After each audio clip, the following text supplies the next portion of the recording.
Welcome, welcome, welcome, welcome.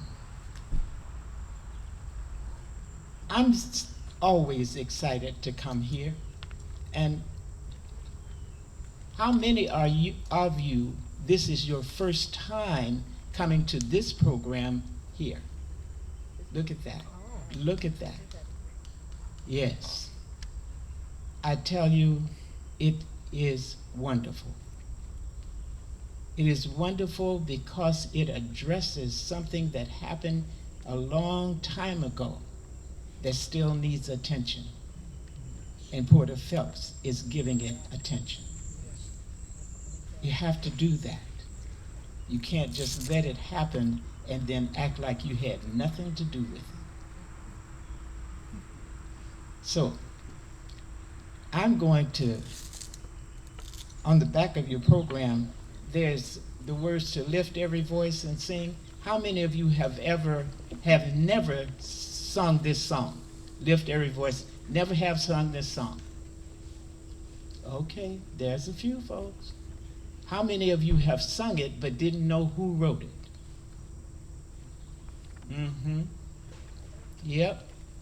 There's a saying here in this country, and maybe in other countries. I don't travel that much because I traveled once and didn't like anywhere I went. So there you are. I came home, was glad, and still am glad to be home. But there's a saying in this country that someone will take something that exists and make it their own unless your butt has been enslaved. Don't come at it. Lift every voice like that. In the first verse of Lift Every Voice, there is jubilation. When you just look at the first verse, lift every voice and sing till what earth and heaven rings. Now that's singing. Okay? Ring with the harmonies of liberty. Let our rejoicing rise high as the listening skies. Let it resound loud as the rolling sea. It's jubilation. You say, well, what you so happy about? Well, you go to the next verse, and the songwriter, the poet who wrote this, tells you, stony the road we trod, bitter the chest, and he writes it in present tense. Pay attention. Felt in the days when hope unborn had died, he refers to the past, yet with a steady beat. Now look at what he does. Have not our weary feet come to the place for which our fathers sighed? We have come over a way that with tears have been watered. We have come, treading our path through the blood of the slaughtered, out of the gloomy past, till now we stand at last where the white gleam, not white power, where the white gleam of our bright star is cast. And then there's a petition. God of our weary years, God of our silent tears, thou who hast brought us thus far on the way, gratitude for sacred accompaniment. Thou who hast by thy might led us into the light, keep us forever in the path we pray, lest our hearts. Now this is where you know you have to be accountable to yourself. You have come up with a jubilation at the top. You tell the dark story of the dark past, and then you give thanks to God, but you come back and you say, we're just human beings, Father God. We're just human beings, and we are FLAWS or FLAWED, flawed. And we don't admit to that very much. You know, we want it all to be magical. It's not. That's not what it is. We are flawed. We can screw up in the middle of the most magical thing happening, and you know we can. But we have to own it. We have to own it. So it says here then, lest our hearts, this is for those who love happy hour. Lest our hearts, drunk with the wine of the world, we forget thee. But here is humility and a plea. Shadowed beneath thy hand, may we forever stand true to our God, true to our native land. That was written by James Weldon Johnson, who in his lifetime wrote the poem and then went on to go to college as a very young man. And he wrote this poem at about 25 years old, just about that. He would be going on as a consul sent by President Franklin Delano Roosevelt to Nicaragua, to Venezuela and Nicaragua. He would build a school. He would start a newspaper. He would help found the NAACP. Now, if you have worked that hard on anything and you want to make something your own, then get busy on your own stuff and talk about it, because that's what matters. Your story matters. You don't have to lean in on somebody else's stuff. James Weldon Johnson had a brother. James Weldon Johnson would say from time to time that he was an agnostic. He had been taught at home by his mother. His father was the head waiter at the first wealthy vacation place in Virginia. He was the head of that crew. He taught his sons, John, Rosamond, and James Weldon, fluent French and fluent. Did he travel? He had to take care of his job. He couldn't go nowhere. But on his job, he could listen to people and what they were going through. He could listen to them talk in their own language, and I have it in my imagination that he would get someone that he knew would help him to tell him about their language. He learned that on the job. On the other hand, the woman he married was Bahamian. Girlfriend was really educated, and she was fine. Gorgeous to the utmost. Yes, she was.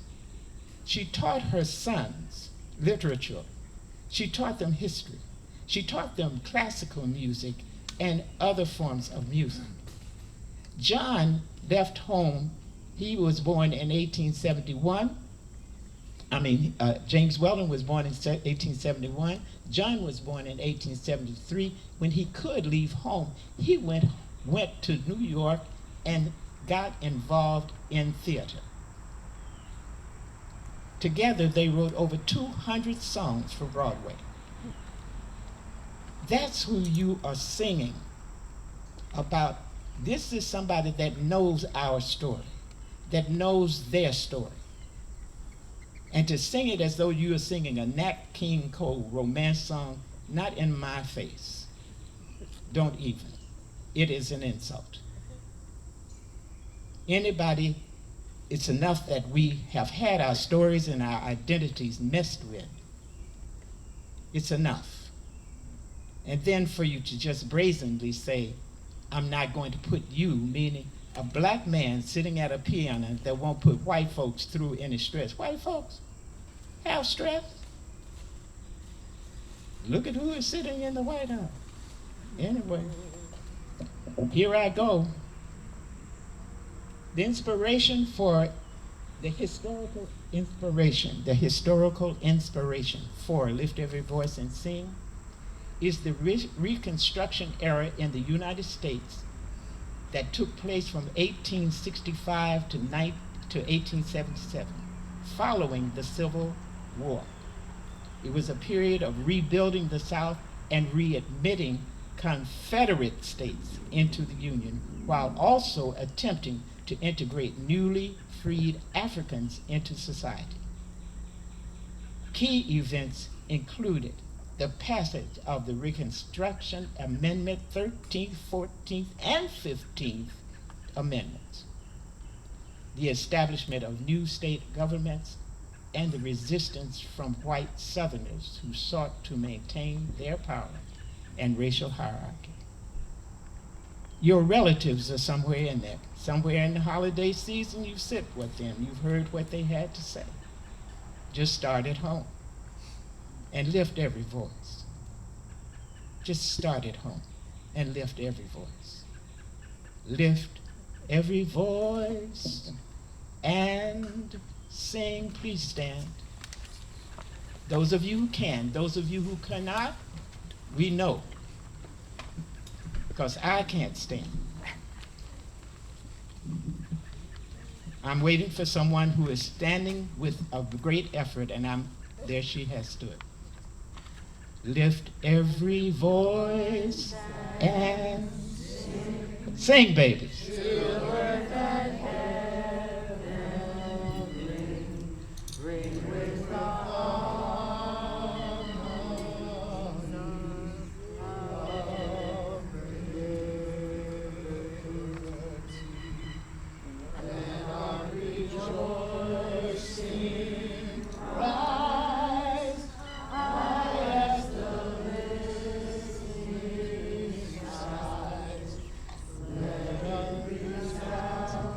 Loud.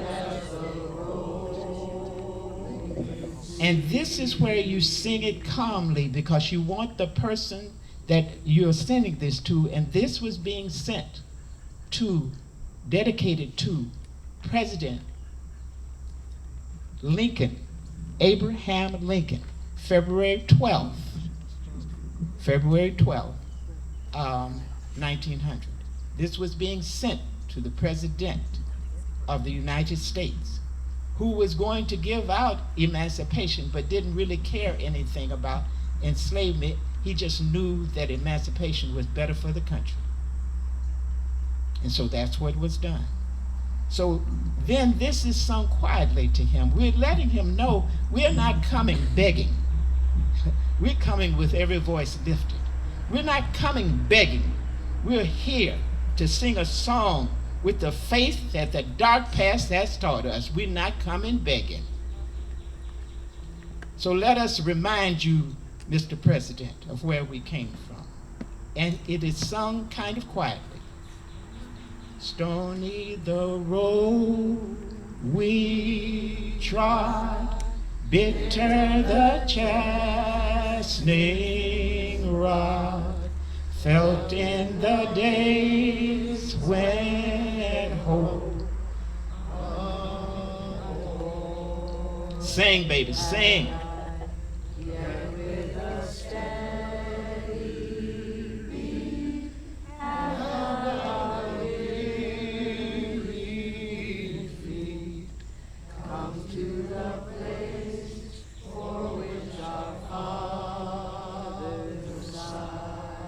We have come. Over the way that with tears has been watered. We have come. Treading our path. Through the blood of the slaughter. From the gloomy path. Till now we stand at last, where the white gleam of our bright star is cast. And now we petition God, who has been with us all the time. God of our weary years, God of our Thou who hast brought us. Thou who hast brought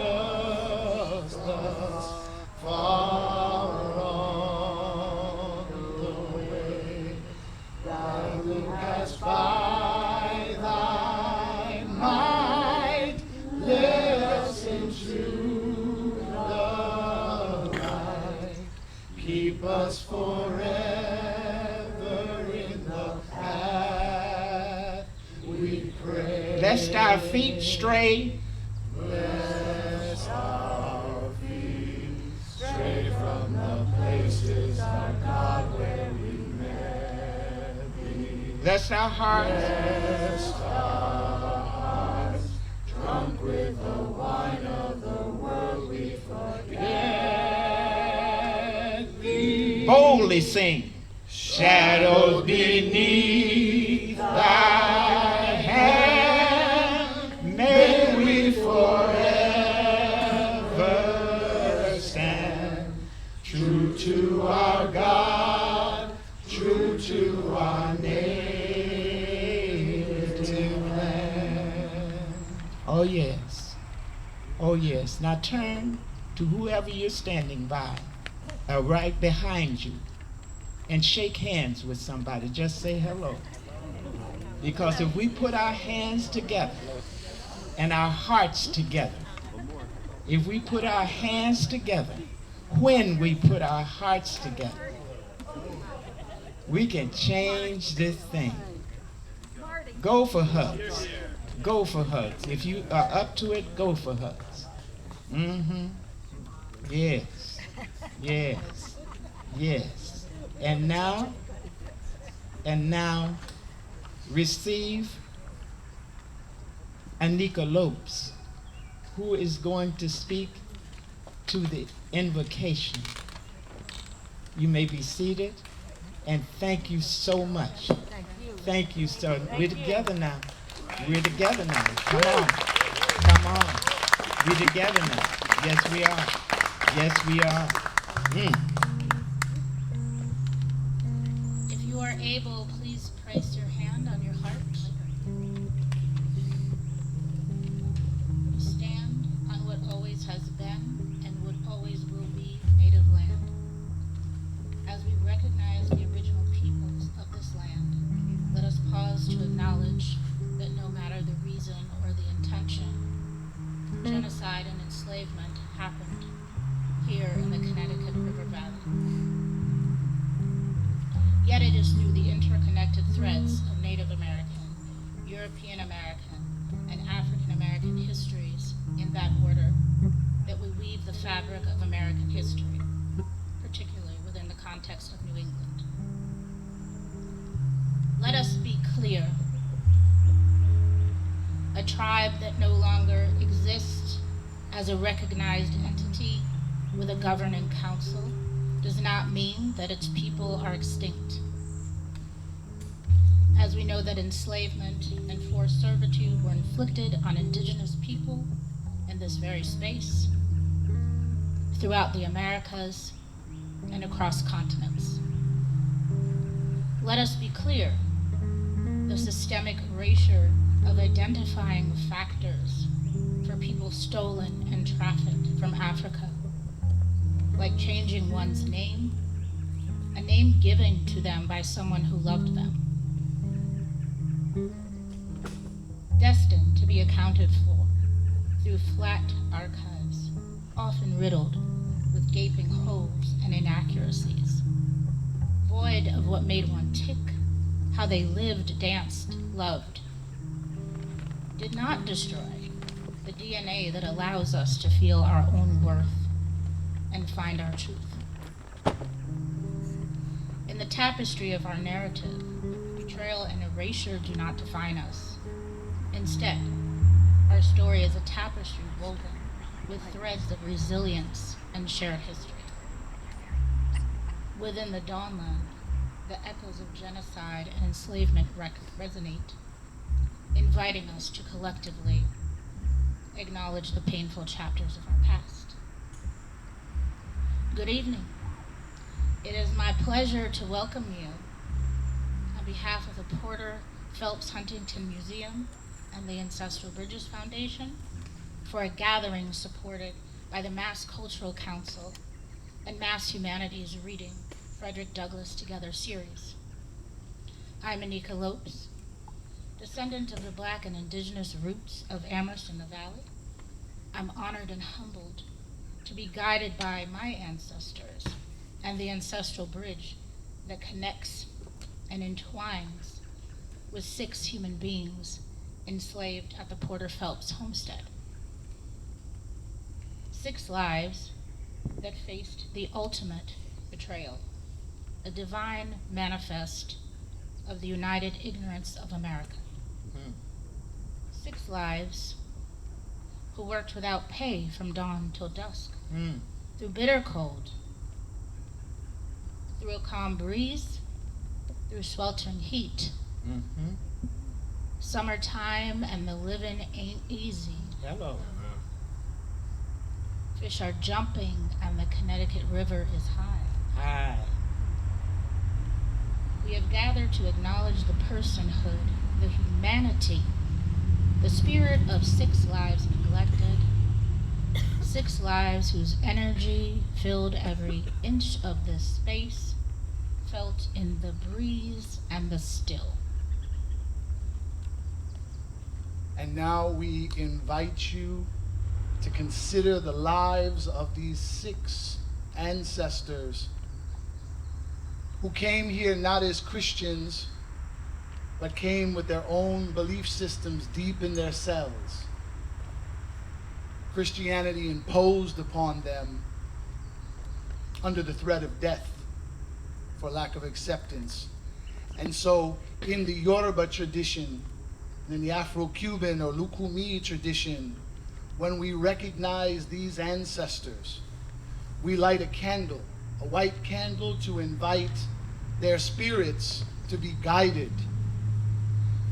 We use water to sow into the earth, to remember that as long as we remember their names, their souls stay alive.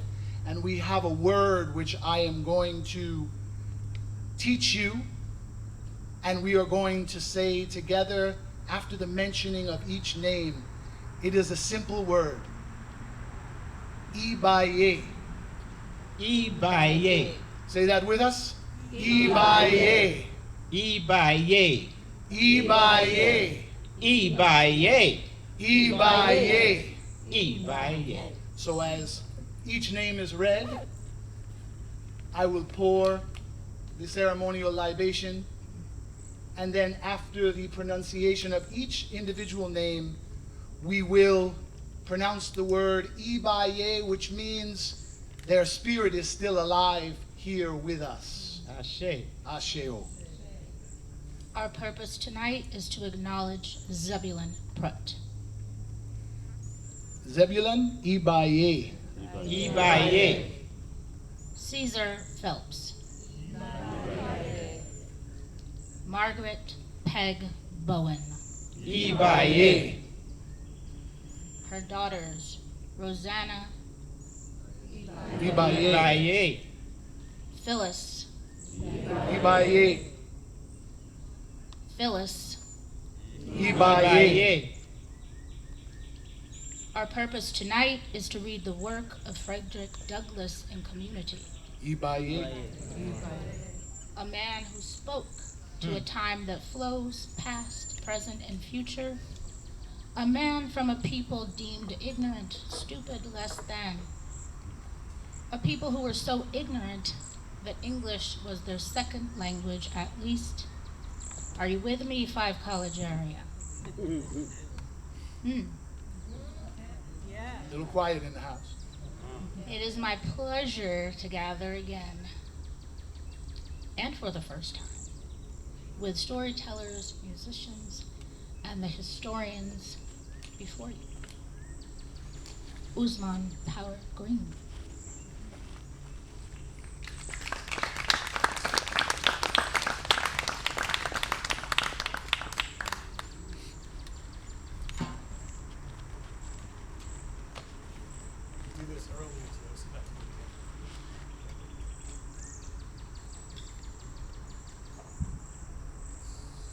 Good evening, everybody.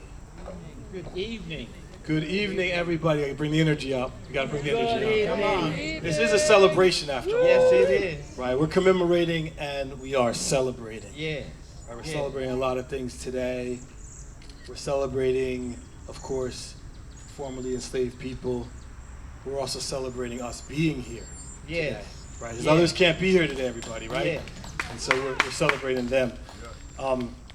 I have the honor of being able to share my reflections with everyone today on a history that I've been engaged with trying to understand for a long time, but in earnest for about maybe 8 years or so, and that is the history of black people in this area.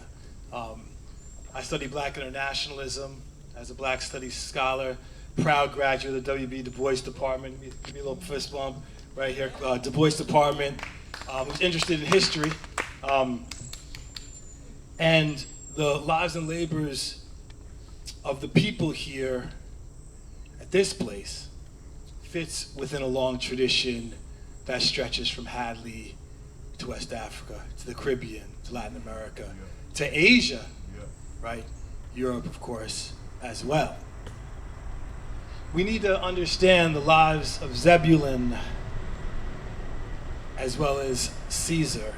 And I'm always reluctant to say their last names because we know about our last names, right, everybody? So we'll go with Zebulon and Caesar tonight.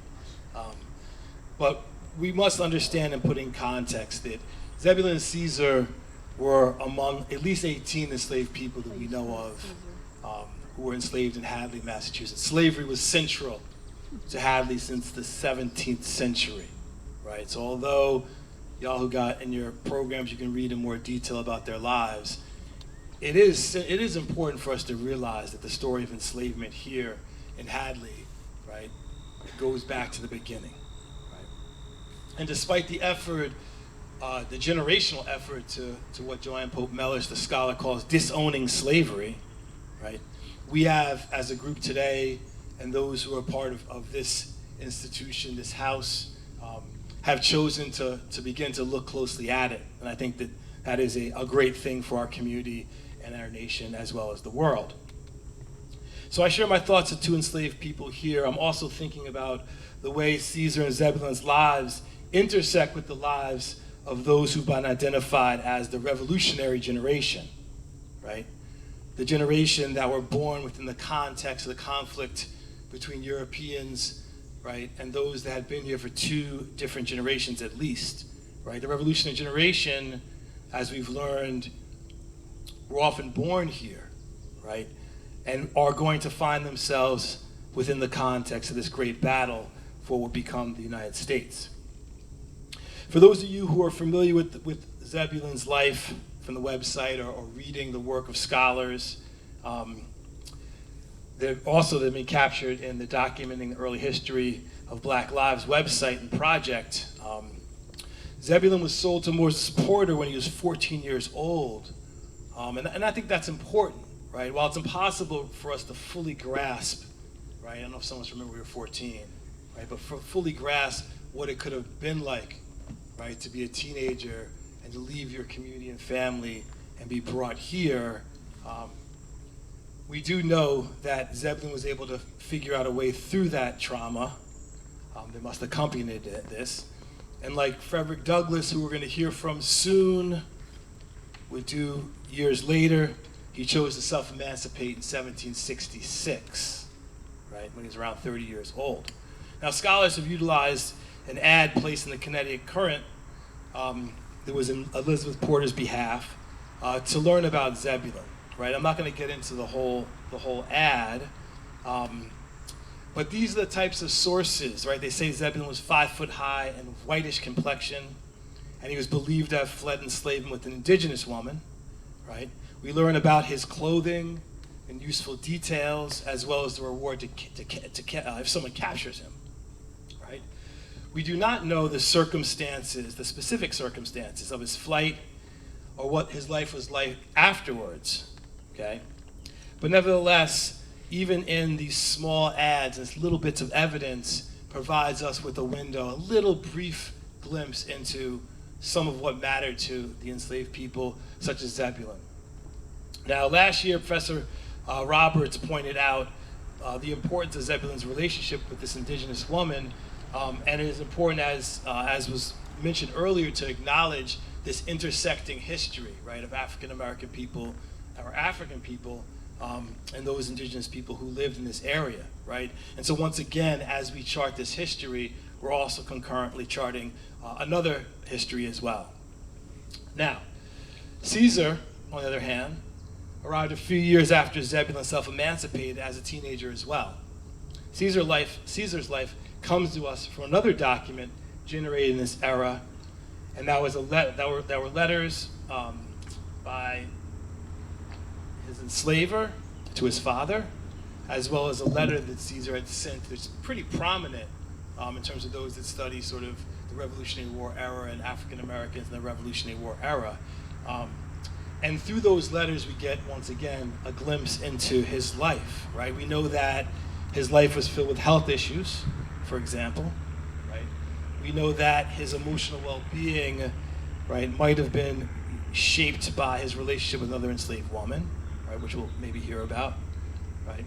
And as we're aware that his enslaver contemplating selling Caesar to his father, right, with an added incentive that his father would allow Caesar to make a little money of his own, that never happened. And instead, Caesar ends up a part of this great international drama, actually, of the Revolutionary War. Right? By September 1776, Caesar wrote to his enslaver because he had not yet received his wages, half of which would have gone to his enslaver.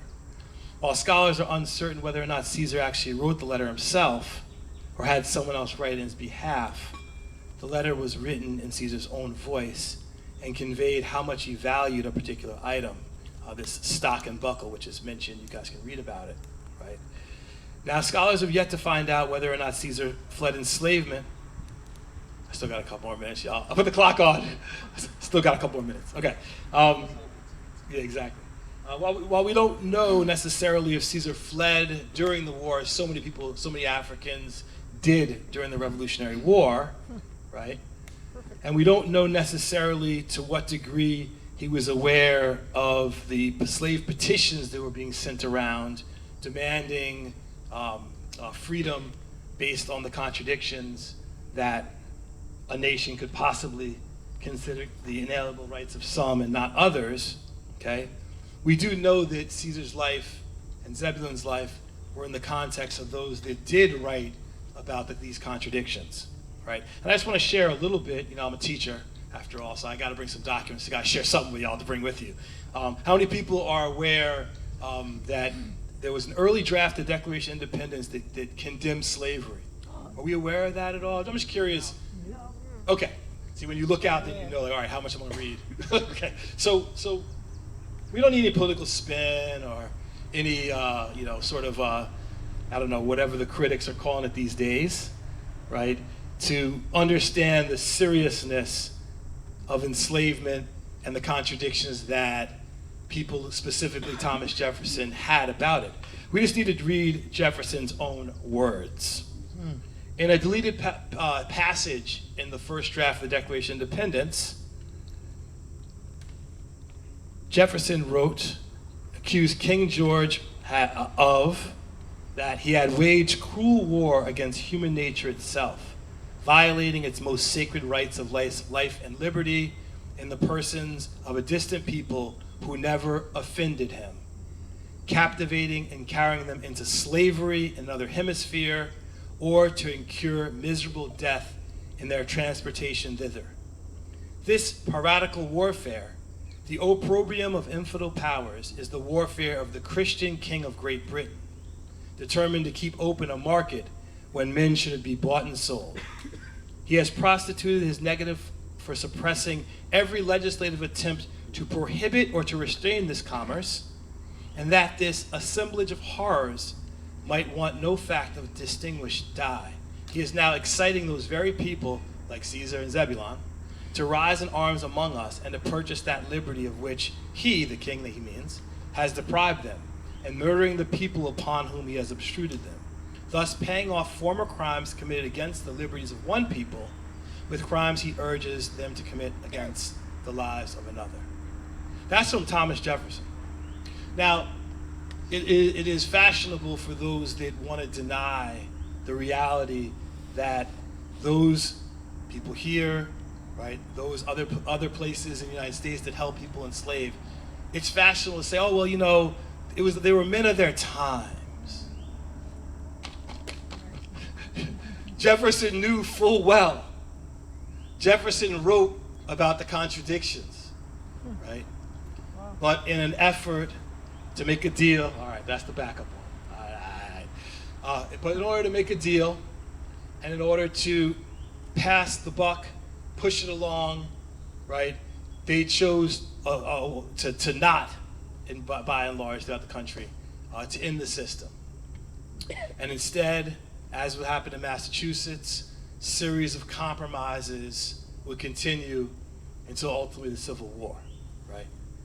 Now, why is these stories so important? People like Zebulon and Caesar, right? They provide us with a beginning point, okay? A beginning point to think about how a nation birthed in slavery, right, could possibly get to become the place of liberty. Right. That also are included in those founding documents. Mm. Right? We are engaged in a process of reparations, y'all. We are literally engaging right now, tonight, this moment, in a process of reparations.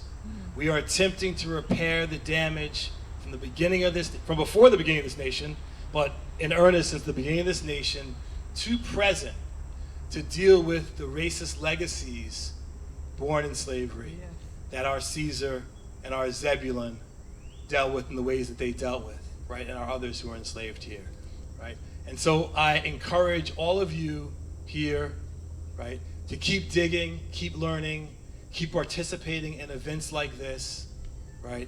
Keep coming to a sense of understanding about our reality in order for us to move forward and begin to think differently about ourselves, right? And begin to live up to the legacy of people, particularly like Frederick Douglass, who despite all these contradictions, continued to fight and believe in America, right? And if Douglass can do it, hey, you know what, we gotta keep trying. All right. Thank you all. All right.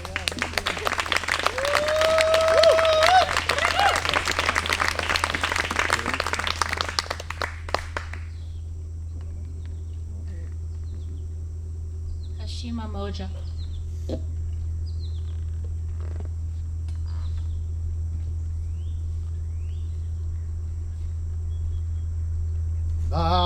Barasuayo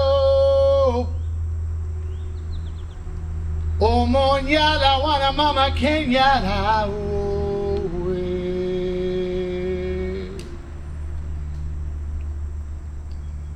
Barasuayo Omonyala wana mama Kenyara owe Barasuayo Eke Eshuodara O Monyara Wana Mama Kenyara O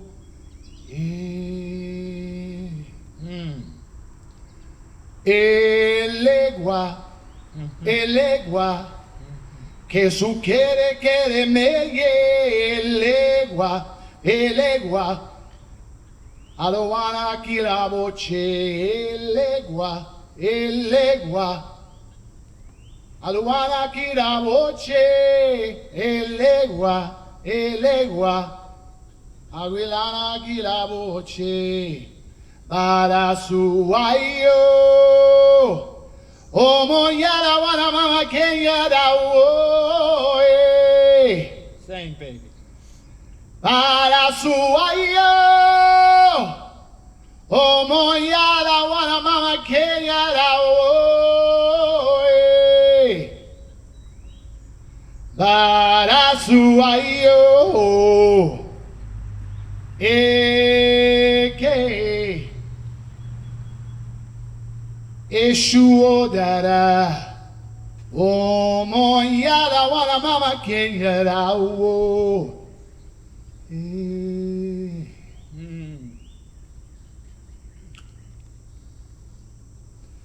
When our ancestors came here, because we're all Africans, if y'all do some of that wonderful DNA testing, you may find some surprises in your DNA. Hello. Which makes it all that more absurd that for 400 years this country could continue the legacy of slavery in policy, in law, in practice. But when our ancestors came here, for those who were born on this land, who never had the opportunity to live in the land of their ancestors' birth, the memories still lived on in the cells. And so I was going to do this whole performance, Mama Naomi, with bass and, try to impress everybody. But when I think about the ancestors, I think about the fact that they had their voices. Hello. The slave master took the drum away. He couldn't use that. That's right. And so they used their voices. And they used their voices to call upon the God that they remembered from their homeland that lived in their cells, not the Christian God. All right now. No disparaging anyone's beliefs here. That's not my purpose. My purpose is to acknowledge the hard truth that our ancestors were forced to abandon their religious beliefs, their spiritual beliefs, and under the threat of death. So sometimes when they sang those nice hymns, they weren't really singing about Jesus. They were singing about Elegua, Eshu, Oshun, Yemaya, Chango, Ogun, Olodumare, which is God, and Yoruba. So when they sang these songs, even these songs were demonized by the slave master. Elegua or Eshu is simply the deity that opens the pathways. So when the ancestors sang these songs, they were asking Elegua, or later on in Hoodoo, Papa Legba, to open up the door to freedom. Hello. The slave master said they were worshiping the devil. Well, But they were worshiping something that was much more ancient than the Christian God or the devil, which are one and the same thing, but we won't have a theology class right now. all right then. Where did that come from? That's spirit talk. And so I sing this song, and I always open with this invocation to remind myself, to remind my ancestors, who I can't necessarily trace directly back to the motherland as a Puerto Rican and Italian, but I've got African blood flowing all through these veins, and there's memories, and they come back. And as I call them now, I am invoking or opening the doorway so that the spirits of those who we are recognizing can come here to be present, to bear witness that they are being recognized finally for who they are. We don't say amen, we say ashe. Ashe-o. So, as they start to remember, those cellular memories are there, and then they start to sing songs like, I gotta watch the time too, because Doc, I'll go, I didn't set an alarm because I'm not even gonna waste my time. But they would sing songs like, dream of a land my soul is from. I hear the hand stroke on a drum that the slave master took away from me, but I can still feel it in my soul. Shades of delight, cocoa hue, rich as the night, Afro blue. All right now. Elegant boy,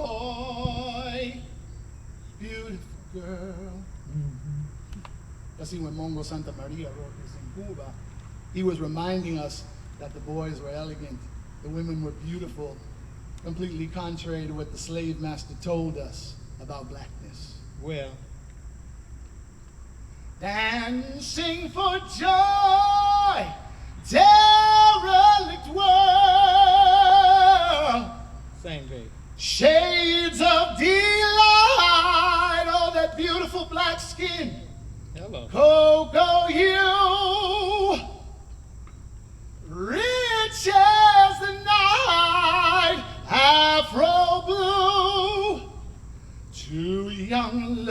are face to face with undulating grace. They slowly swayed and slip away to some secluded place. Well, Shades of delight, go, go, you. Go, go, you. Go, go, you. Go, go, you. Go, go, you. Rich as the night, Afro blue. Afro blue. Afro blue. Afro blue.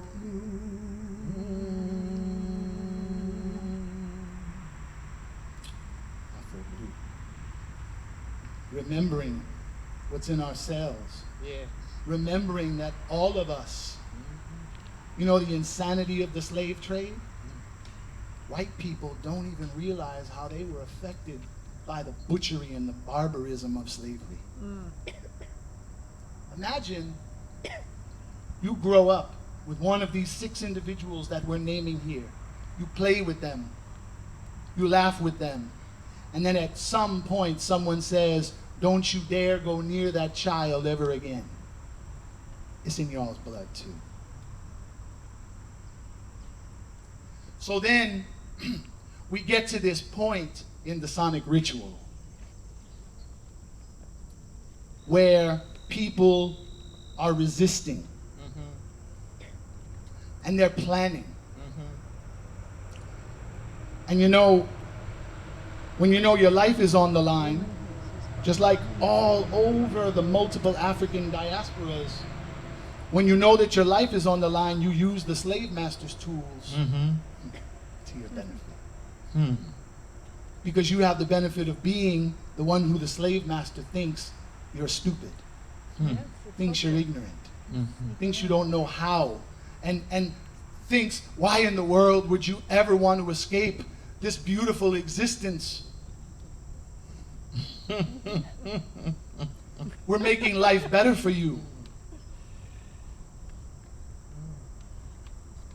So because you're forced to go down to the church house,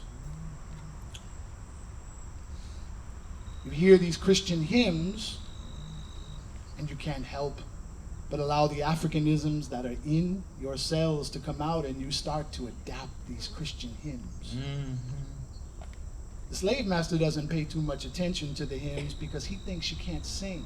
He says, my God, this stuff sounds horrible. They're bending notes and they're sounding like they're going through some kind of torturous ritual. So you recognize that no one's going to open up the front gate and let you walk away. Hello. So it may be incumbent upon you to plan your escape. And unlike James Baldwin, the great James Baldwin said, Americans don't like much truth. They prefer myths and legends. The myths and the legends allow us to justify our belief in American exceptionalism and in the narratives that we've been told about the founding of this place. So these individuals decide, I'm going to use this inflated ego that I'm dealing with that's keeping me captive against them. And so you start to sing. Wait.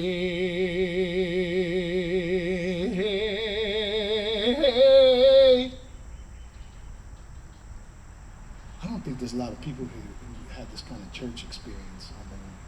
I don't think it's a little, you don't have to be so quiet. It's okay. I know you're being respectful. But this isn't the Beethoven's Fifth Symphony. We can yell, we can make noise, right? So, wait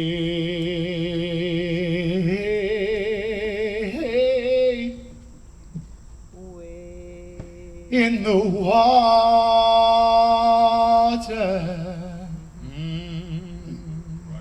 I telling you to wade through the water, because if you wade through the river, the hellhounds that the slave master is chasing you with will lose your scent. Wade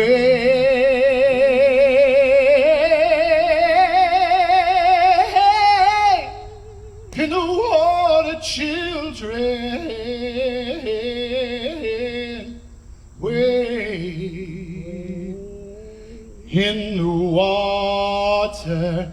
I know that God, not Jesus, Oshun, is going to trouble the water. Clap with me. We got to get you on 2 and 4. In the water. Oh, wade in the water, children. Wade in the water. I know that God's gonna trouble the water. You know that I know I've been changed. You know that oh, you know I've been changed. Oh, I know I've been changed. You know the angels in heaven done sign my name. Because when Harriet Tubman had the courage to go back and start dragging people forward, I'm not going to let you stay enslaved. And she brought them across the Mason-Dixon line and up through New England and up to Canada. When they crossed that border, they said, I know I've been changed. You know that I know I've been changed. You know that I know I've been changed. You know the angels in heaven done sign.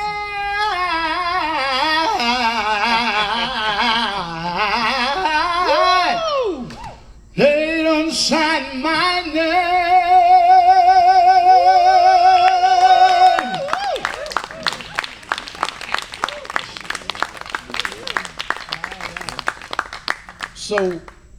So you know, the common myth that everybody just kind of sat around waiting for emancipation. No, there was resistance. Yes. Yes. There was action. Yes. Yes.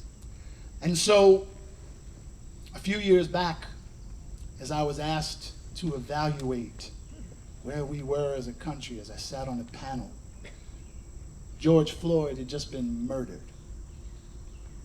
We watched 8+ minutes of a man dying on national television, crying for his mother.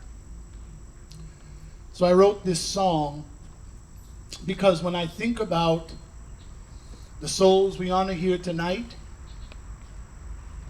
I don't know a lot about their story, but I know that they probably just didn't sit around and wait.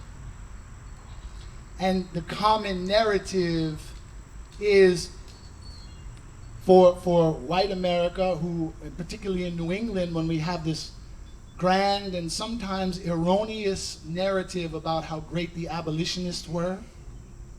We can't talk about that history lesson right now, there's not enough time. But when we think about that narrative, people take great pride in this idea of being liberal. Steve Biko often talked about the danger of the white liberal. Well, Sorry, but not sorry. And so I wrote this song to remind people of the importance of action. But I wrote this song called What Would You Do? What would you do if it was happening to you? well, What if it was your son or daughter who couldn't breathe and who was begging for mama? Ryan, can you play that track for me, please? I'm going to use the track for this one because the orchestration is really important. Give it up for Brian Bender.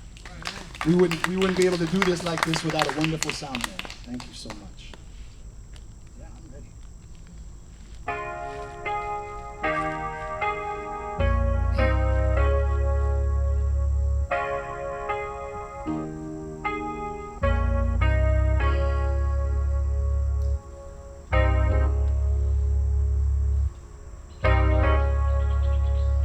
What would you do if it was happening to you?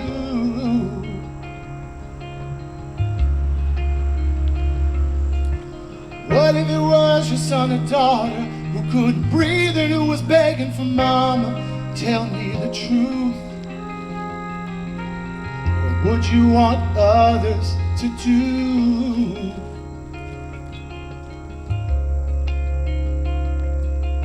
Would you want them to stand idly by and watch as your loved ones died, hung from a noose, while others made an excuse?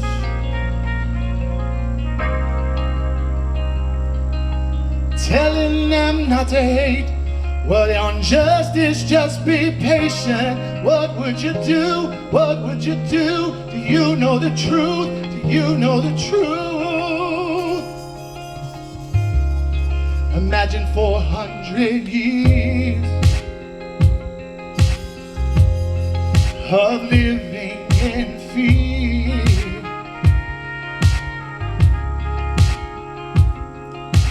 Would you give your life a change? Would you live your life the same? Would you live your life the same? What would you do if you really knew?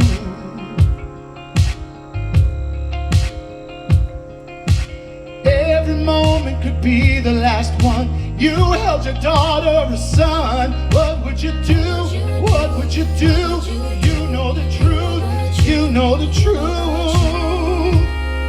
Can you see through the lies you've been taught to believe? I don't think that you do. I don't think that you do. I don't think that you do. I don't think that you do. I don't think that you do. I don't think that you do. You don't want to see the truth. I don't think that you do. You are me, I am you. What would you do? What would you do? Ubuntu, What would you do? Ubuntu, What would you do? Ubuntu, What would you do? Ubuntu. What would you do? What would you do? What would you do? What would you do? What would you do? What would you do? Ubuntu. Wahoo. The idea of action. So, I want to thank you all. There's one last little refrain that we're going to do. Simple. I want you to sing these words with me. I easily release all that I no longer need. The past is over, and I am free. Part of the reason we recognize the ancestors is because ellos necesitan luz y progreso. They need light and progress for their spirits so that they can move in peace. This recognition is not about continuing to remind them what they lived through. They know what they lived through. It's about freeing them so that they can move further in the ancestral realm and continue to guide us. Mojuba Bobo Egun Ashe. So the words simply say this. We're just going to sing it 4 times. I easily release that which I no longer need. The past is over, and I am free. Sing it with me. 1, 2, 3, For I easily release that which I no longer need. The past is over, and I am free. And I am free. One last time. I easily release. I easily release That which I no longer need. that which I no longer need. The past is over, The past is over, and I am free. and I am free.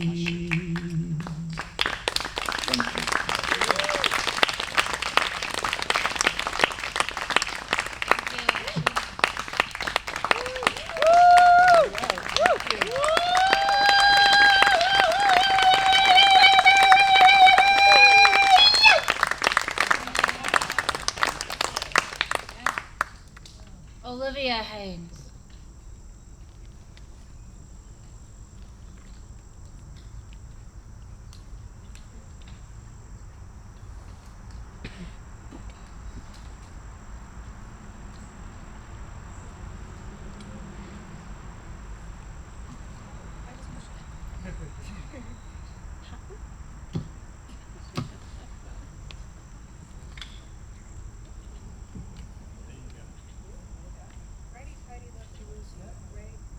There we go. Thank y'all. Thank you for the support. Hi everyone. How are we doing? Okay. Yeah. Thank y'all for coming here and making this space with us. I'm so looking forward to reading Frederick Douglass's words with y'all. Cause yeah, we're out here sharing with y'all, but y'all are really showing your values in a moment where that really matters. So thank you for showing up and co-creating this space. So yeah, I'm gonna share about Margaret Peg Bowen, her daughters Rosanna and Phyllis, and her granddaughter Phyllis. Oh, you guys can't hear me? I'm gonna speak louder. See, there we go. Better? Yes. Thank you. Okay, standing in my power more, right? Okay. So, yeah. The period that I'm going to center for Peg Bowen and focus on for today is 1772 to 1778.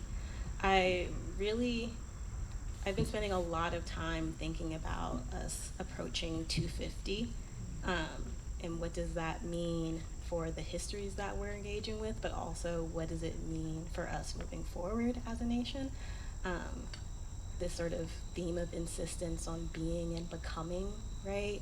These folks that we are centering today, we're actively, insisting on being, right? And as we're moving forward, in naming what we value, what we stand for, what we want to create, right? That's another sort of insistence on being and becoming, and who do we want to become? And so, yeah, there's so much about Peg's life in this document, and I highly recommend just sitting with it. But I'm going to keep us on that 6-year period to sort of keep us grounded, right?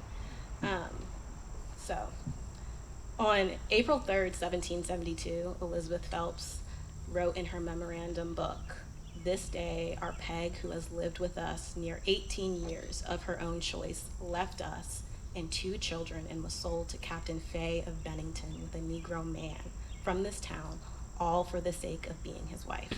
Okay, right? I want to reread this for you guys because I want us to take in all that's being said and unsaid in this one line, right?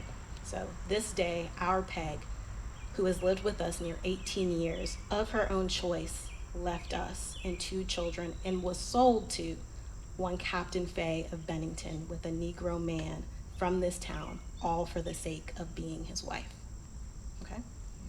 So, in just a few words, this entry captures what was an act of negotiation, right? Peg Bowen arranged her own sale so she could be with her partner, Pomp Morgan. And what is also present in this line is a tension in the lives of enslaved women, right? Peg both left and was sold, right? Elizabeth Phelps saw Peg's departure as a disruption, okay, of her household, of her routines, of her emotional world. But for Peg, her decision was a declaration of purpose in a system that I think that we know was designed to deny her choices altogether, right? She arranged her own sale to live alongside Pomp, and what this shows is how enslaved people navigated care and family and community with a society that treated them as property. Her wants had to be legible to the white world around her through her sale. This moment shows us how enslaved women enter also the archive in this revolutionary era. I'm a historian, so we always like to bring it back to the archive, right? She's not just showing up as a political subject, right? These women appear in bills of sales, in diaries, in paperwork of ownership. Peg is in this record not because history wants to remember her, right? Because Elizabeth wants to remember her, but because she disrupted the order of the world that assumed it knew who she was and what she wanted, right?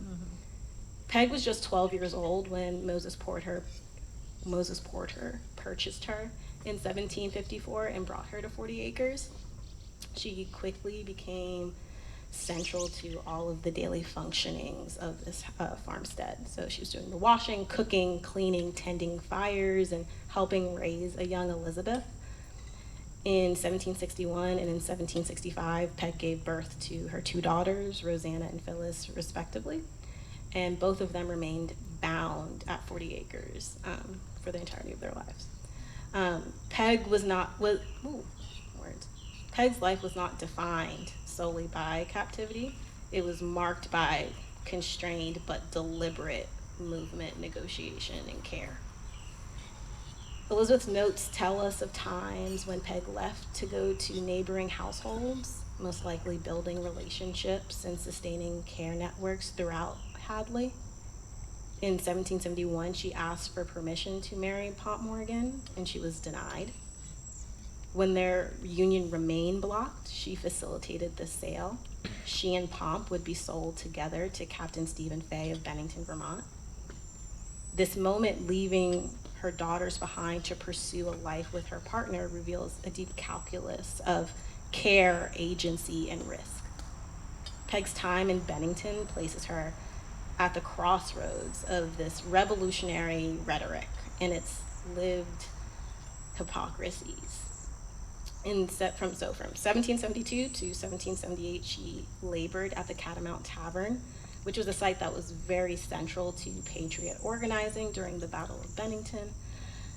And the kitchen where Peg worked was just a few steps away from the council room where Ethan Allen and the Green Mountain Boys sort of plotted their campaign.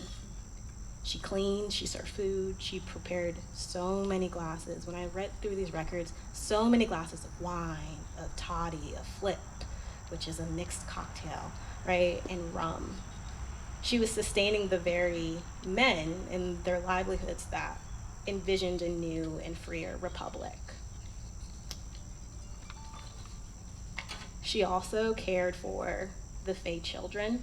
Stephen Fay's youngest son, Samuel, was born the same year that Peg arrived in Bennington. And he had another son that was the same age as Peg's eldest daughter, Rosanna. So we're seeing here another example of how enslaved Black women's reproductive labor and care were folded into white households, even as their own families had to be pulled apart. Meanwhile, in Hadley, in the summer of 1774, her 13-year-old daughter, Rosanna, became pregnant. In April of 1775, Rosanna gave birth to a daughter just 5 days before Peg's younger daughter and her younger sister, Phyllis, died of tuberculosis. Rosanna named her baby after her dying sister, so this is Peg's granddaughter, Phyllis. And there's no indication in the record as to whether or not Peg was allowed to be there to hold Rosanna's hand during this birth, right? This super intimate and scary moment, or to grieve for her daughter Phyllis. Stephen Fay was also a very proud revolutionary man, right? And so Peg's time, whilst all of this is happening in Hadley, her time in Bennington is putting her in this bed and heart of revolutionary activity. So in July, I'm gonna give you guys a lot of dates, I'm sorry. In July of 1777, Vermont ratified a constitution that was the first in the nation to prohibit adult slavery. Yet, who remained enslaved, do we think, right? Peg remained enslaved.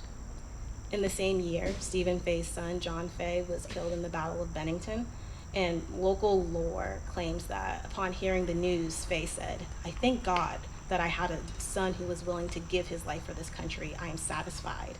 And then he directed that his son's body be brought into the tavern where he washed and prepared his son for his burial, right? But someone had to be there to witness that, right? Someone had to bring the rags. Someone had to bring the basin and heat the water. Someone had to clear it all away, right? That was probably Peg. Her labor was not only daily operations, but for this household, this new white household, she was there for moments of grief and the creation of this revolutionary mythology born here and facilitated here in New England. So after the Battle of Bennington, captured British officers were held at the tavern, so she most likely witnessed that as well. And William C. Nell wrote the story of a black man leading the Tory prisoners on a town mare. And it's this huge spectacle, right, of patriotic triumph. The people we've defeated, we're bringing them through the town center, right? Peg may have stood roadside or at the doorway watching this moment of celebration, a public spectacle of war and submission, and she's witnessing Black participation in that moment. Freedom paraded past her and she remained unfree. In 1778, she was sold back to 40 acres. The bill of sale was witnessed by Jonas Fay, Stephen Fay's son, who was the same man that helped write the Vermont anti-slavery constitution, right? Her return to Hadley exposes how freedom could be drafted, right, into law while remaining so unevenly and even willfully denied in practice. So Peg eventually did claim her freedom. In May of 1782, Elizabeth Phelps wrote in her diary, "Our Peg left us most a fortnight ago, gone off free. No manumission record survives, but Peg left." And we don't know whether it was negotiated or self-declared, but it was hers and her freedom was hers. She returned later to care for her granddaughter Phyllis as she neared the end of her life. And so we're seeing even in freedom, Peg's life remained shaped and tied to this land. So Peg's story is not just one of margins, right? She was a presence consistently. And her labor supported this revolutionary moment and everyday life. And her actions and presence challenged the boundaries of how and where we locate our histories of freedom, right? And her story reminds us that the revolution was not just debated in these secret council rooms, right? But they were or fought on battlefields. They were in kitchens, they were in nurseries, and they were in taverns, okay? And so as we are leaving this space, I want us to think where is all of this revolutionary work happening? Where can it happen? Who are we looking to make things happen? But yeah, all right. I'm gonna respect the time and thank y'all so much. Thank you.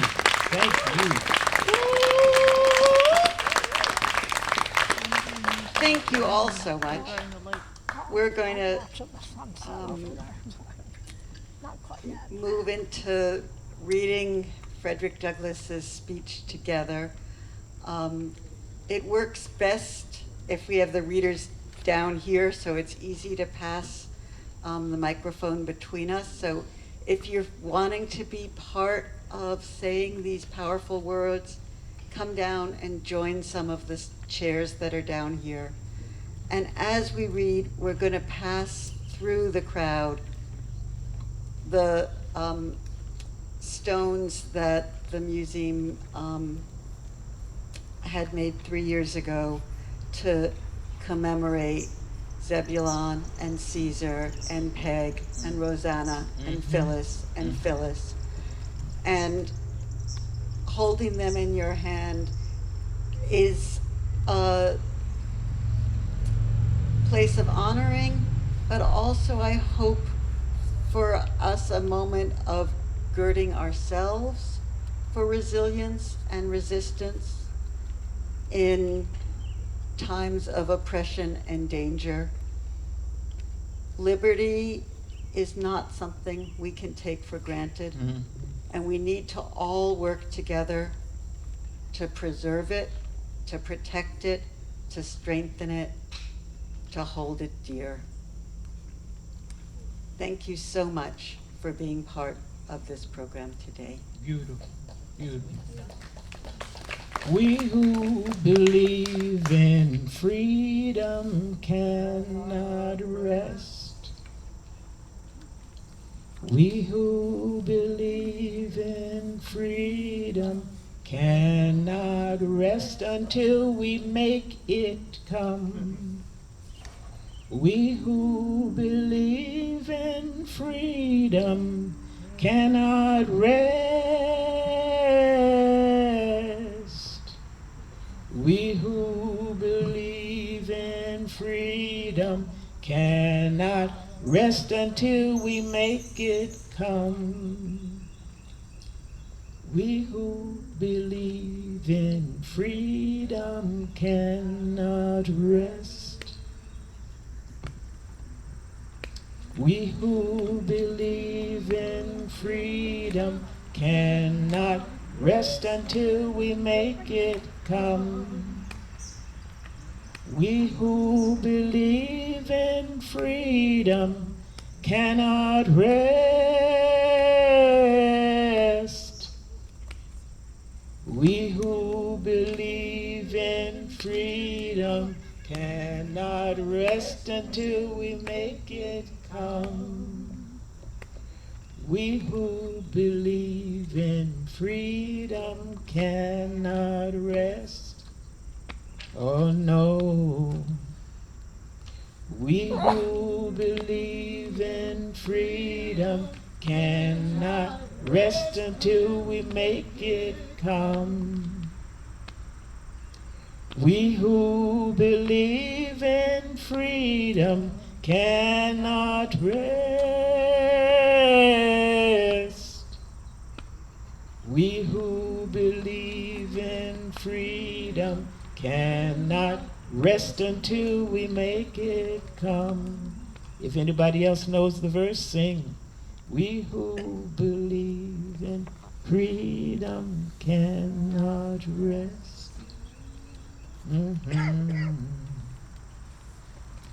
We who believe in freedom cannot rest until we make it come.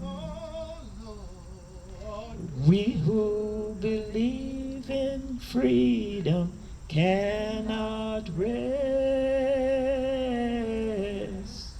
Well, we who believe in freedom cannot rest until we make it come.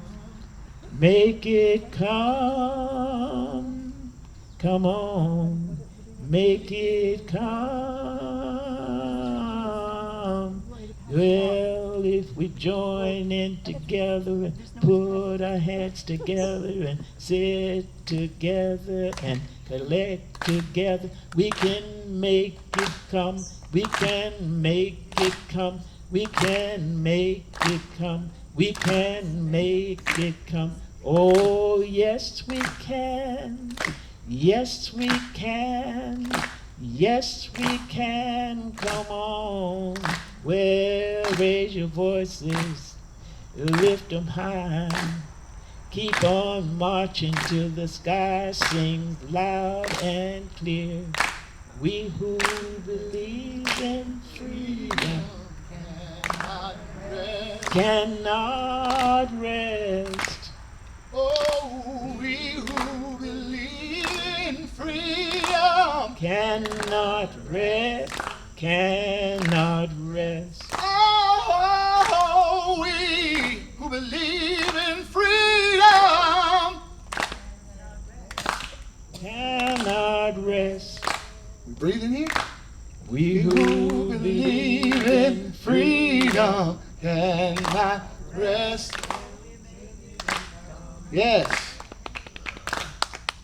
We can make it come, we can make it come, we can make it come. Yes, we can. Thank you, PBH House Museum, for doing this work, for bringing us together so that we can remind ourselves that we have the power to change things, that we are change in action ourselves. Yes. What to the slave is the 4th of July? Go ahead. Abridged. Frederick Douglass, July 5th, 1852. Mr. President, friends, and fellow citizens, the task before me is one which requires much previous thought and study for its proper performance. The papers and the placards say that I am to deliver a 4th of July oration. This certainly sounds large and out of the common way. The fact is, ladies and gentlemen, the distance between this platform and the slave plantation from which I escaped is considerable, and the difficulties to be overcome in getting from the latter to the former are by no means slight. That I am here today is to me a matter of astonishment as well as of gratitude.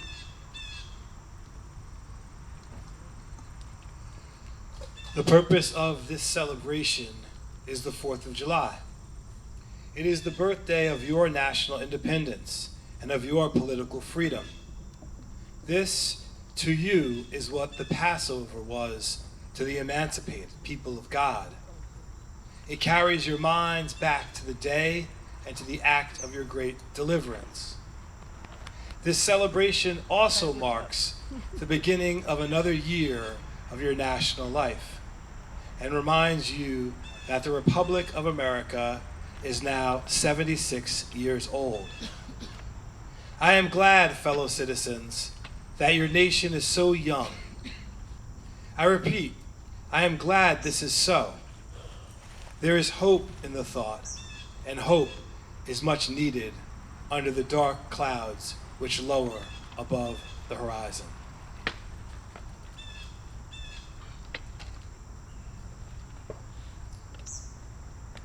Fellow citizens, the simple story is that 76 years ago, the people of this country were British subjects under the British Crown. England, as the fatherland, although a considerable distance from your home, imposed in the exercise of its parental prerogatives upon its colonial children such restraints, burdens, and limitations as in its mature judgment it deemed wise, right, and proper. But your fathers presumed to differ from the home government in respect to the wisdom and the justice of those whose burdens and restraints. They went so far as to pronounce the measures of government unjust, unreasonable, and oppressive. I scarcely need say, fellow citizens, that my opinion of those measures fully accords with that of your fathers. Feeling themselves harshly and unjustly treated, your fathers, like men of honesty and men of spirit, earnestly sought redress. They petitioned and remonstrated. They did so in a decorous, respectful, and loyal manner. This, however, did not answer the purpose. They saw themselves treated with sovereign indifference, coldness, and scorn. Oppression makes a wise man mad. Your fathers became restive under this treatment. They felt themselves the victims of grievous wrongs. With brave men, there is always a remedy for oppression.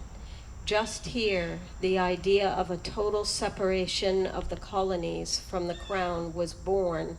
It was a startling idea, much more so than we at this distance of time regard it.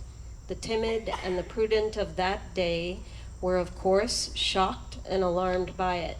Their opposition to the then dangerous thought was earnest and powerful. But amid all their terror, the alarming and revolutionary idea moved on, and the country with it.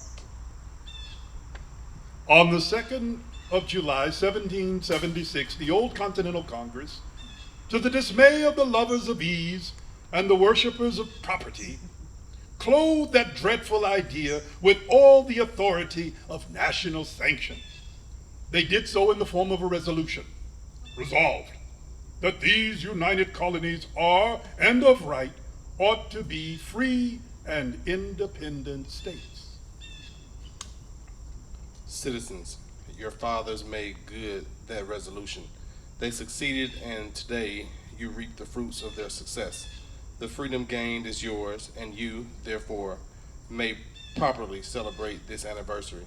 The 4th of July is the first great fact in your nation's history, the very ring bolt in the chain of your yet undeveloped destiny.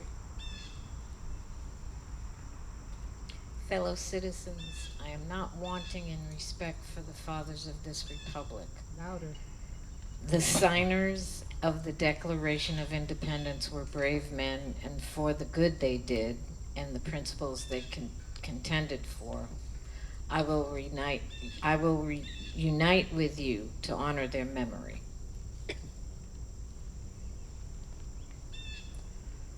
They were peacemen, but they preferred revolution to peaceful submission to bondage. They were quiet men, but they did not shrink from agitating against oppression. They showed forbearance, but they knew its limits. They believed in order, but not in the order of tyranny. With them, nothing was settled that was not right. With them, justice, liberty, and humanity were final, not slavery and oppression. You may well cherish the memory of such men. They were great in their day and generation. Their solid manhood stands out the more as we contrast it with these degenerate times. My business, if I have any, here today, is with the present. The accepted time with God and his cause is the ever living now. We have to do with the past only as we can make it useful to the present and to the future. Now is the time, the important time. Your fathers have lived, died, and have done their work, and have done much of it well. You live and must die, and you must do your work. Fellow citizens, pardon me, allow me to ask, why am I called upon to speak here today? What have I, or those I represent, to do with your national independence? Are the great principles of political freedom and of natural justice embodied in that Declaration of Independence extended to us? And am I, therefore, called upon to bring our humble offering to the national altar and express devout gratitude for the blessings resulting from your independence to us? Would to God, both for your sakes and ours, that an affirmative answer could be truthfully returned to these questions. Then would my task be light. and my burden easy and delightful. But such is not the state of the case. I say it with a sad sense of disparity between us. I am not included within the pale of this glorious anniversary. Your high independence only reveals the immeasurable distance between us.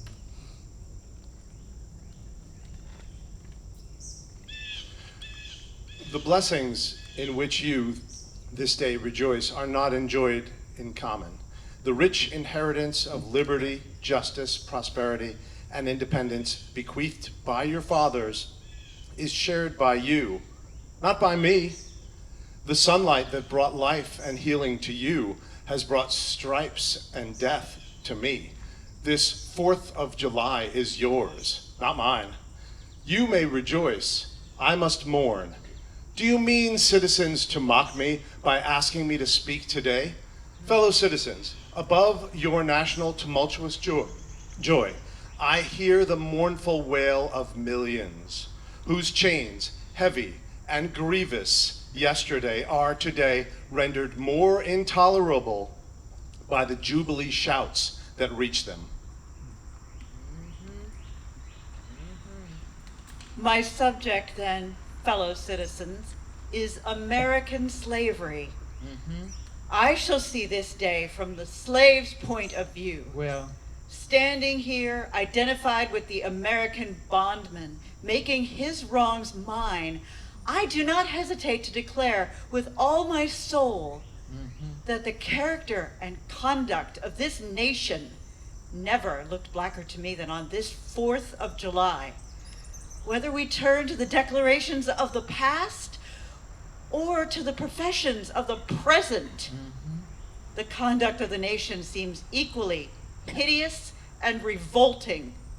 America is false to the past, false to the present, and solemnly binds herself to be false to the future. Tell the truth. Standing with God and the crushed and bleeding slave, I will dare to call in question and to denounce with all the emphasis I can command everything that serves to perpetuate slavery. All right. With great sin and shame of America. I will not equivocate. I will not excuse. I will use the severest language I can command. All right. And yet not one word shall escape me that any man whose judgment is not blinded by prejudice or who is not at heart a slaveholder shall not confess to be right and just. Let the church say amen.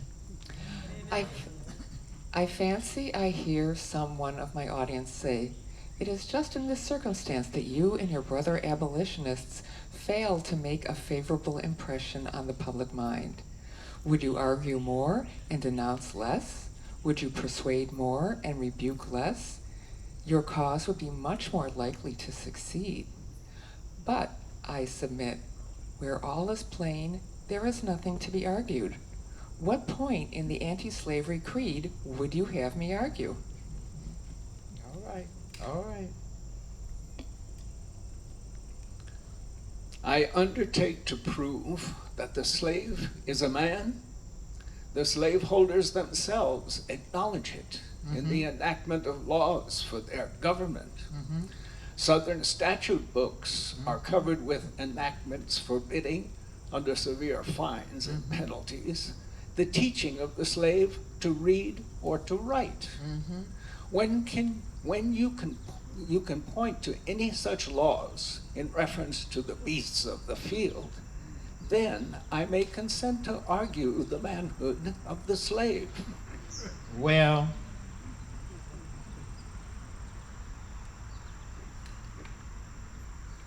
for the present, it is enough to affirm the equal manhood of the Negro race.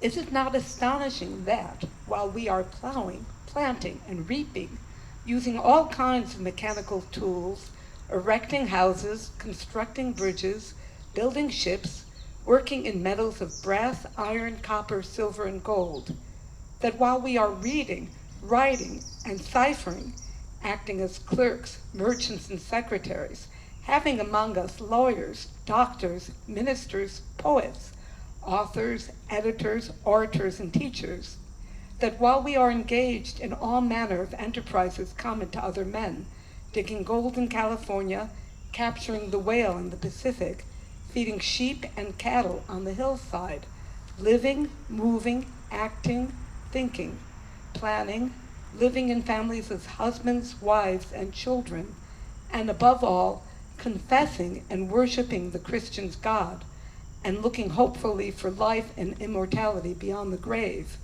we are called upon to prove that we are men. Would you have me argue that man is entitled to liberty? That he is rightfully the owner of his own body? You have already declared it. Must I argue the wrongfulness of slavery? To do so would make myself ridiculous, and to offer an insult to your understanding. There is not a man beneath the canopy of heaven that does not know that slavery is wrong for him. Amen. What, am I to argue that it is wrong to make men brutes, to rob them of their liberty, to work them without wages, to keep them ignorant of their relations to their fellow men, to beat them with sticks, to flay their flesh with the lash, to load their limbs with irons, to hunt them with dogs, to sell them at auction, to sunder their families, to knock out their teeth, to burn their flesh, to starve them into obedience and submission to their masters? Must I argue that a system thus marked with blood and stained with pollution is wrong? No, I will not. I have better employments for my time and strength than such arguments would imply. At a time like this, scorching irony, not convincing argument is needed. Oh, had I the ability, and could I reach the nation's ear, I would today pour out a fiery stream of biting ridicule, blasting reproach, withering sarcasm and stern rebuke. For it is not light that is needed, but fire.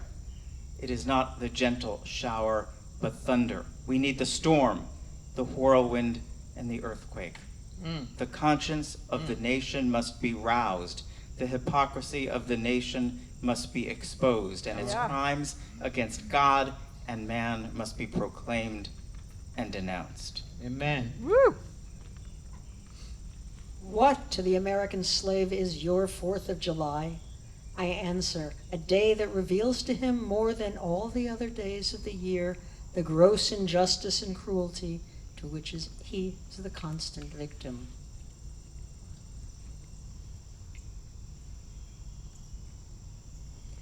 There is not a nation on earth guilty of practices more shocking and bloody than are the people of these United States. Go where you may, search where you will, search out every abuse, and when you have found the last, lay your facts by the side of the everyday practices of this nation, and you will say with me that for revolting barbarity and the shameless hypocrisy, America reigns without a rival. Yeah. And that's sad. That's sad. That's true.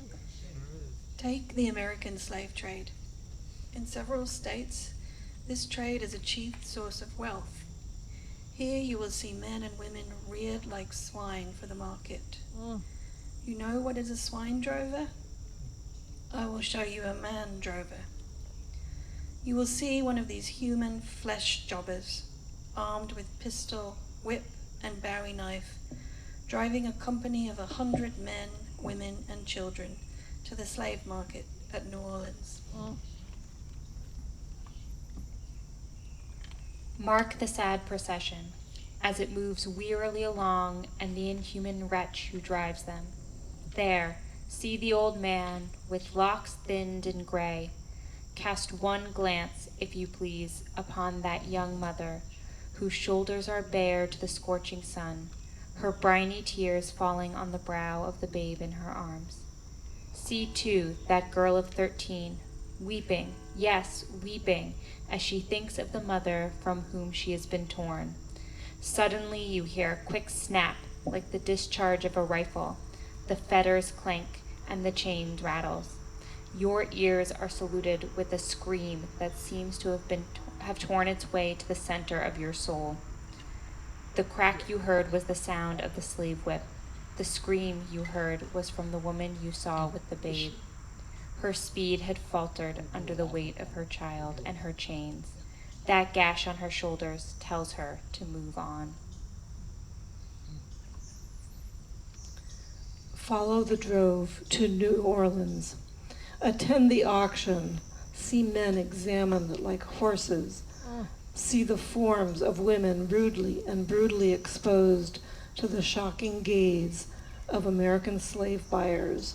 See this drove sold and separated forever, and never forget the deep, sad sobs that arose from that scattered multitude.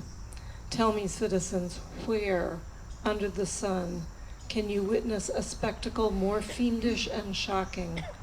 Yet this is but a glance at the American slave trade as it exists at this moment in the United States.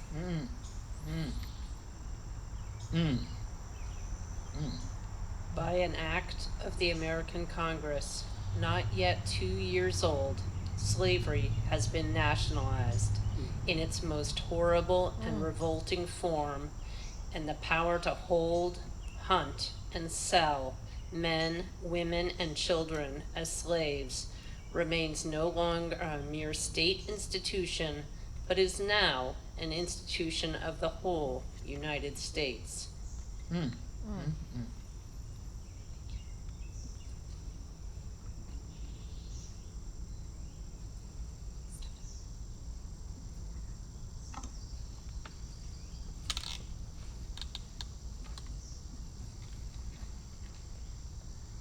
The power is co-extensive. With the Star-Spangled Banner and American Christianity. Where these go, may also go the merciless slave hunter. Your lawmakers have commanded all good citizens to engage in this hellish sport. The right of the hunter to his prey stands superior to all rights in this republic, the rights of God included. Well, An American judge gets $10 for every victim he co-signs to slavery, and 5 when he fails to do so. The oath of any 2 villains is sufficient to send the most pious and exemplary black man into the remorseless jaws of slavery. His own testimony is nothing. He can bring no witness for himself. The minister of American justice is bound by the law to hear but one side, and that side is the side of the oppressor.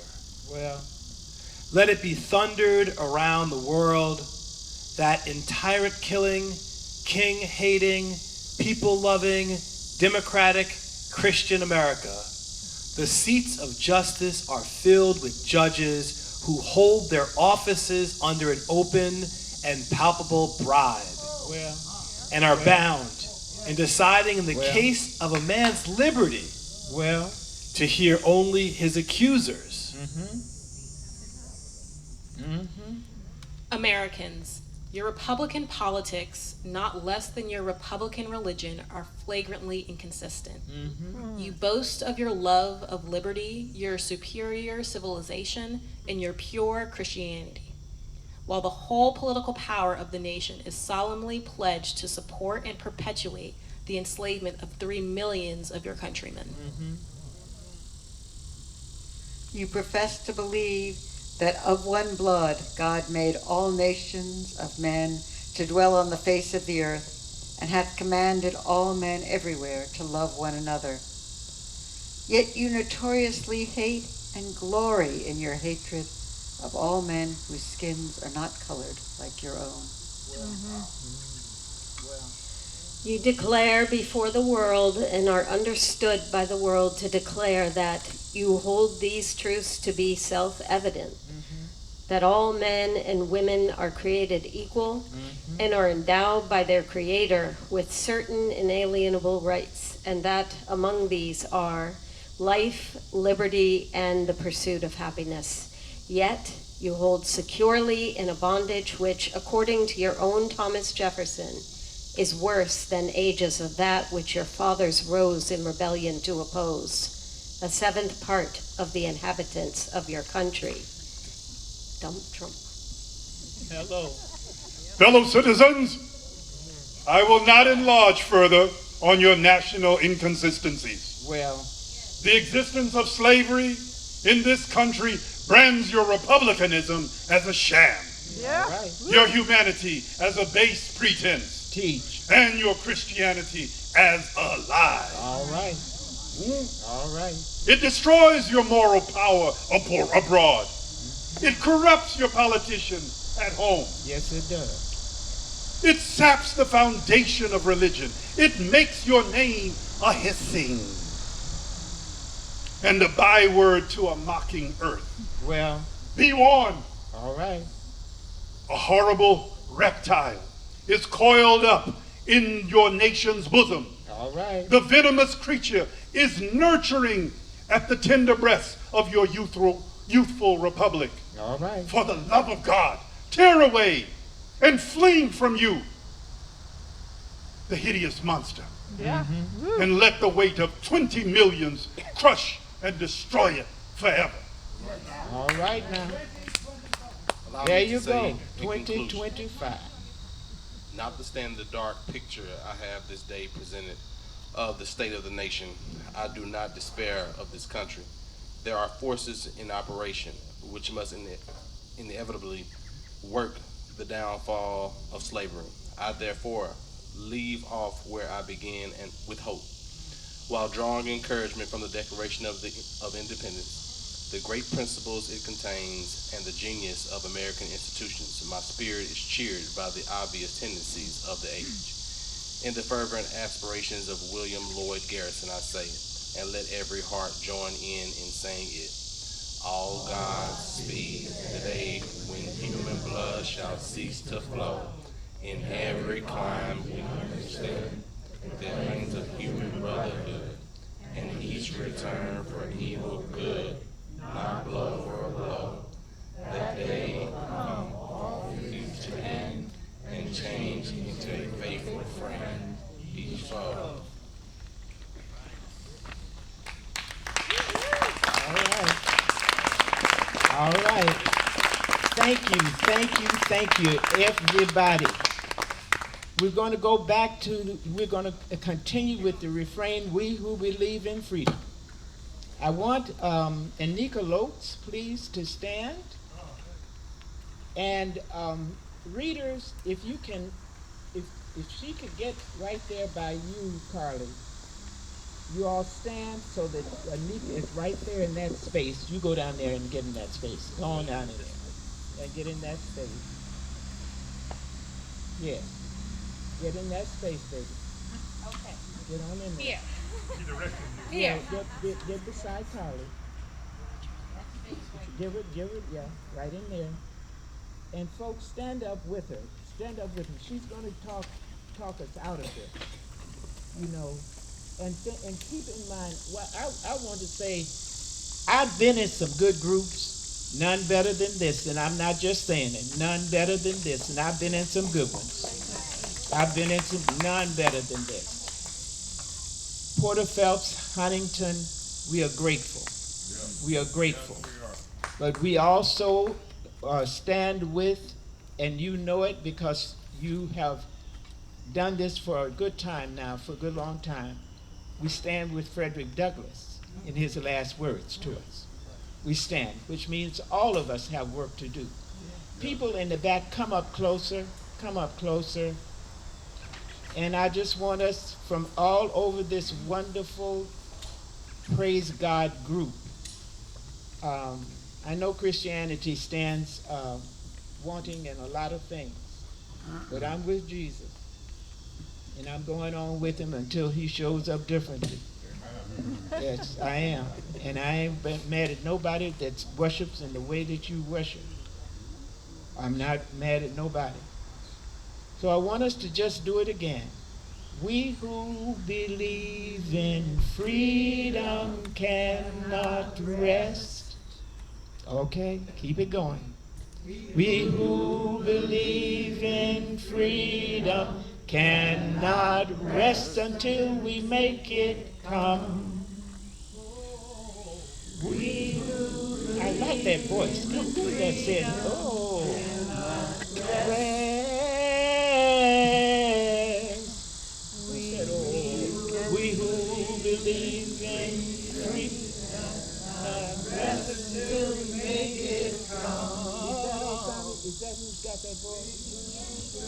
We who believe in freedom cannot rest. Okay, keep it going, keep it going, keep it going. Oh, we who believe in freedom cannot rest until we make it come.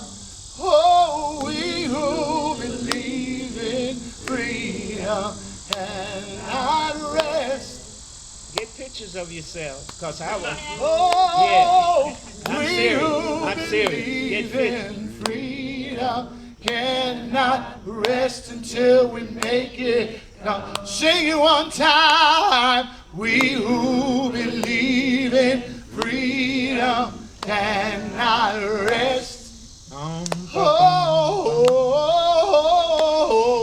we who believe in freedom cannot rest until we make it. We who believe in freedom cannot rest. No, no. We who believe in freedom cannot rest until we make it come. And I want to hear the call to action is with Anika Lopes. If you have not visited Ancestral Bridges, find it. Find it and spend some time. Thank you for sharing your magic yet again. Speak up louder, baby. Porter Phelps, can you all hear me now? Up high. I don't know if they can hear you.